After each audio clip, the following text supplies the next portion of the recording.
Hi plant people! Good afternoon! So, kumusta po kayo at kumusta yung inyong mga succulents or yung mga halaman nyo dyan? So, sobrang init na po talaga ngayon. Grabe yung init. Ayan, so for today's video guys, ay kung mapapansin nyo, nagbago yung ayos natin. Ayan, nagbago yung lagayan natin ng Beyonce kasi dito ko siya nilagay sa taas. So, medyo nag-rearrange ako. So, hindi pa ako tapos guys, kaya hindi ko pa sa inyo napapakita. Ayan, so ngayon po ay request po ito ni Ma'am Gianna Jimenez. So, kung tama yung pronunciation ko sa name niya. So, shoutout po sa iyo Ma'am Gianna Jimenez. So, guys, ay pagbibigyan natin yung request ni Ma'am Gianna Jimenez. So, ayan. So, itong ating Beyonce po dito ay medyo tumagal na siya sa atin. So, hindi po siya as in tumatagal ng sobra-sobra guys ha. So, tumagal-tagal na siya sa atin. Hindi ko na matandaan kung kailan ko siya guys nabili noon. Pero, matagal na naman siya sa atin guys, siguro mga ilang months na din siya sa atin. So ayan, ito yung pinakauna kong Beyonce na nabili. So bali mayroon pala akong Beyonce dati, so namatay sila. And ito, nabili ko to lahat, itong mga Beyonce ko na to guys ay kay Ma'am Jeneline Nasarao. So, yung kay Ma'am Jeneline Nasarao na nabili ko na Beyonce, yun yung tumagal sa atin guys. So, meron tayo ditong Beyonce variegated and non-variegated. So, kung mapapansin nyo guys, ayan nandito. Nilagay ko lang muna siya dyan guys para, yan, hindi tayo maghahawak. Kasi nandun yan guys sa sabitan, doon ko siya nakalagay. Para na rin makita nyo guys yung Beyonce natin na nasa pot na to. Ayan o. So, ayan. Po sa care tips ng Beyonce dito sa Lowland guys ay pagka unbox ko po nito ay tinanim ko po sila agad and then pinaarawan ko po sila ng morning sun hanggang 10 AM po yung pagpaaraw ko sa kanila noon. Pero ngayon po guys ay hindi na ako nagtatanggal ng shade net kasi iba na po talaga yung init ngayon. Sobrang init na po talaga. Pero itong ating Beyonce guys ay ayaw naman niya yung sobrang init. So, dun sa area na nalalagyan sa kanya guys, and dito banda sa area na to ay naiinitan to ng morning sun.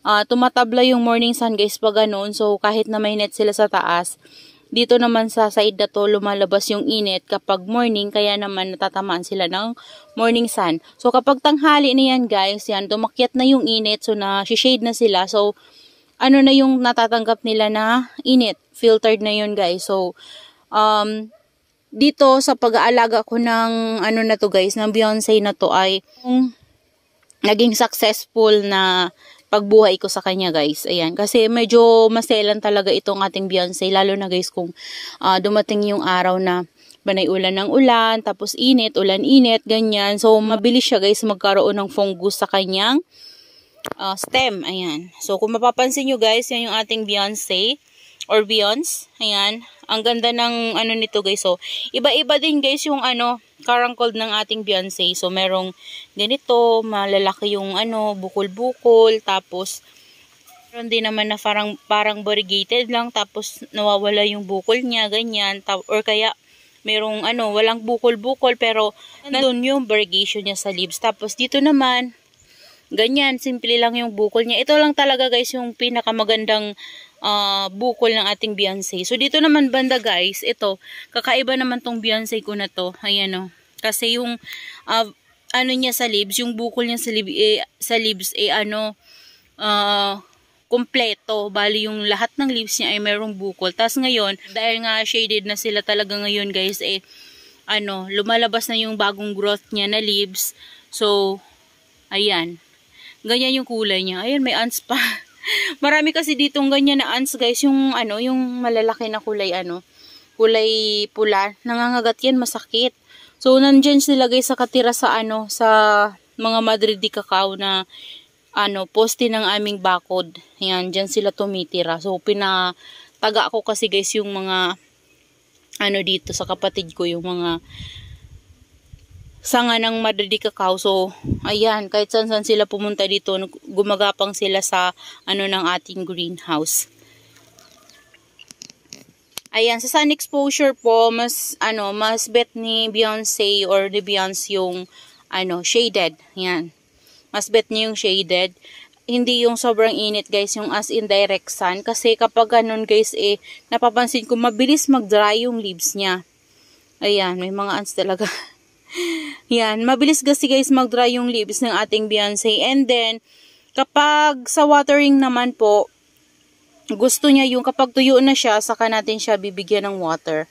Ganun siya guys. So, dahil nga sa clay pot nakatanim ito, yan, palagi ko siyang dinidiligan kasi mabilis siya matuyuan dyan. So, ito naman guys, ang ginagawa ko dito ay spray. So, in-spray ko siya. Minsan naman, kapag nagdidilig ako na nagbubuhos talaga, binubuhusan ko siya. Pero palagi ako guys nagmi-misting dito kasi mabilis to mag-dry talaga yung leaves. Ayan. So, katatanggal ko lang ng dry leaves nito. Ayan o, mayroon na siyang dry leaves ulit pala, oh. Ayan. So, yung mga stem nila guys ay medyo tumatangkad na kasi nga mabilis silang madryan ng leaves. So, ito nga, nung nabili to natin kay Ma'am Jeneline, so hindi pa yan ganyan tangkad yung stem niya. So, ngayon, makahoy na siya, leggy na siya kasi,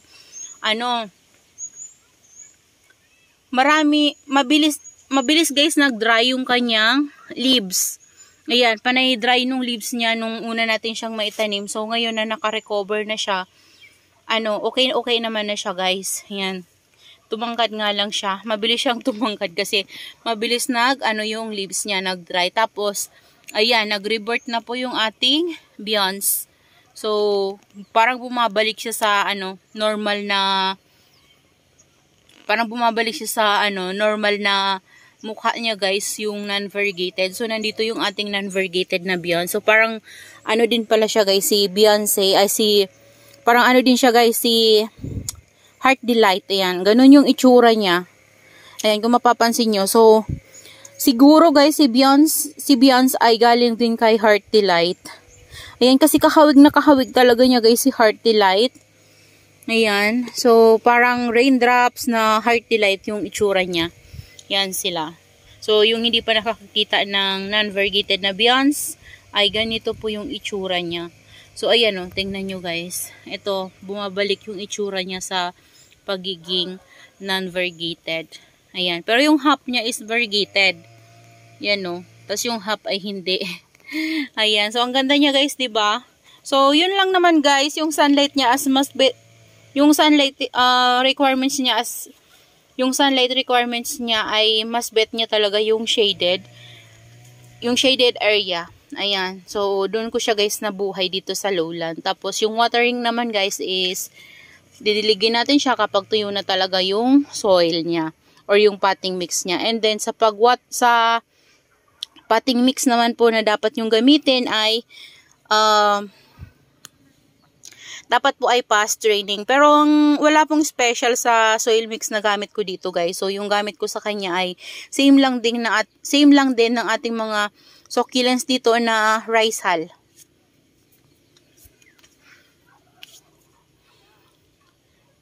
Rice hull guys yung gamit natin. Rice hull na bulok and rice hull na fresh.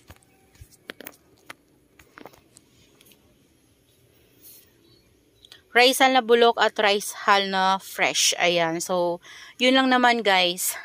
So, yun lang naman ma'am para mabuhay mo. So, yun lang naman po Ma'am Gianna Jimenez yung care tips ko sa aking Beyonce. Simple lang naman po. Mas bet niya talaga yung shaded.